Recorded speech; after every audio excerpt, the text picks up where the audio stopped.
England में कोई culture है नहीं। मैं ऑफेंड नहीं करना चाहती हूँ, लेकिन एक्चुअली भारतीय कल्चर जो इतना ऐतिहासिक है, पौराणिक है, उसे कल्चर बोलते हैं। कल्चर आजकल है नहीं।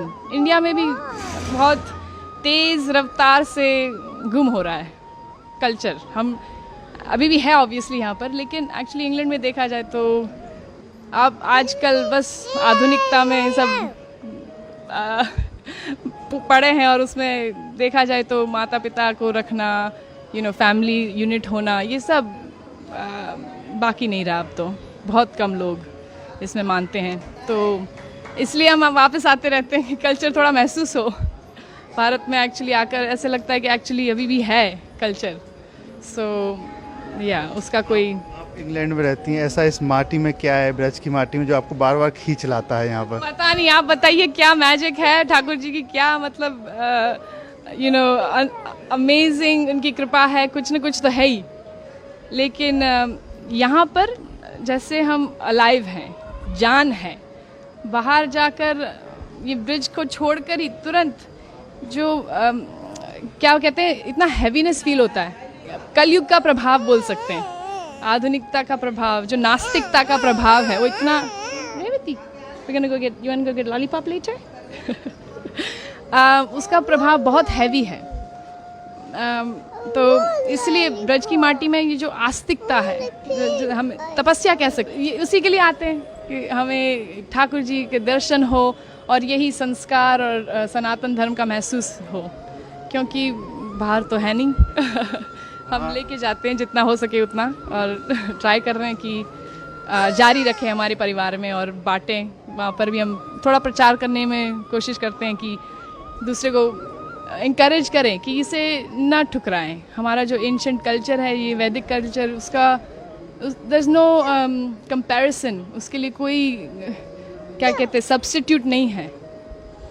हम ये वेस्टर्न कल्चर को अगर फॉलो करते रहेंगे तो बस खाली हो जाएंगे, अंदर से खाली रहेगा।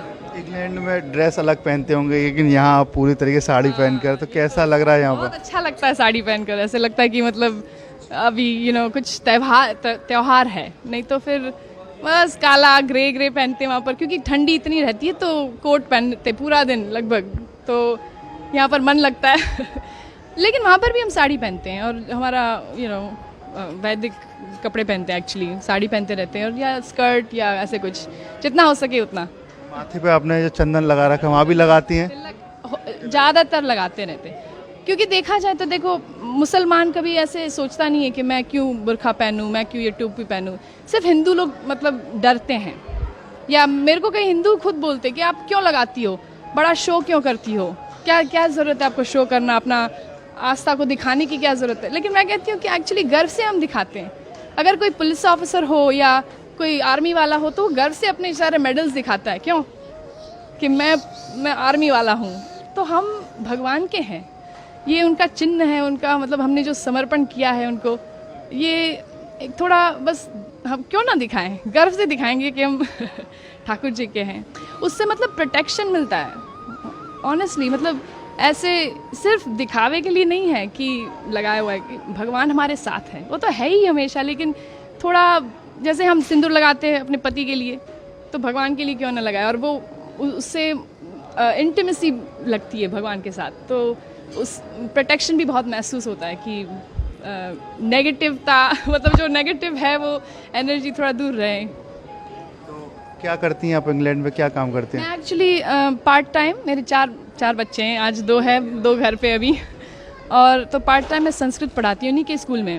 वहाँ पर एक कृष्णा अवंती करके लोकल स्कूल है इंग्लैंड में, और एक्चुअली सरकारी स्कूल है, सरकार पैसे देती है, लेकिन हिंदू फेथ स्कूल है, तो मोस्टली हिंदूज जाते हैं वहाँ पर। और संस्कृत, योगा, सब वेजिटेरियन खाना, 11 एकादशी का खाना होता है वहाँ पर, तो बच्चे लोग वहीं पढ़ते हैं, और मैं वहाँ पर संस्कृत पढ़ाती हूँ उनके प्राइमरी स्कूल में पार्ट टाइम। गीता भागवत भी आप पढ़ती होंगी? बिल्कुल, जितना हो सके उतना। गीता पढ़ते हैं, Bhagavad Gita, you go to Bhagavad Gita classes every day? वहाँ पर जो इन लोग का ग्रुप किया हुआ है बच्चों का, और वो रोज़ भगवत गीता क्लासेस में जाता है। थोड़ा हिंदी कम समझता है तो मना कर रहा है। तो कोई आपको भजन या कोई याद है कुछ गा सके? भजन भजन तो आई मीन आज रामनवमी है तो रघुपति राघव रेवू you want to sing with me Rohan? Ram Navami है, श्री राम जी को याद करें। सॉरी हाँ you want to sing with me? Raghupati Raghav Raja Ram पतित पावन सीताराम। बोलो रघुपति राघव राजा राम पतित पावन सीताराम। जय हो। जय हो, हरे कृष्णा। देखिए बात करें इंग्लैंड की, वहाँ बड़ी बड़ी बिल्डिंग है, यहाँ पर सिर्फ धार्मिकता है, तो कुछ अलग लगता है। तो बड़ी बड़ी इमारतें हैं विदेश में, लेकिन उसका क्या फ़ायदा अगर दिल छोटा हो, मन में शांति ना हो, अंदर सुख ना हो, हृदय में मतलब प्रेम ना हो। तो ये एक्चुअली ये सारी जो चीज़ें हैं, प्रेम और निर्मलता, और ये एक्चुअली सिर्फ भगवान में वो जो हम तपस्या करते हैं, दया दान, ये सब क्वालिटीज़ कल्टिवेट करते हैं, वो इसी तरह आ सकता है। ये कल्चर से, वैदिक कल्चर से ही आ सकता है एक्चुअली। देखा जाए किसी की सेवा करें, थोड़ा ह्यूमिलिटी प्रैक्टिस करें, नहीं तो फिर ये बड़ी बड़ी इमारतें फिर उससे क्या कुछ काम के नहीं है। वन सेंस काम के है, लेकिन फिर उसका इस्तेमाल दुरुपयोग होगा।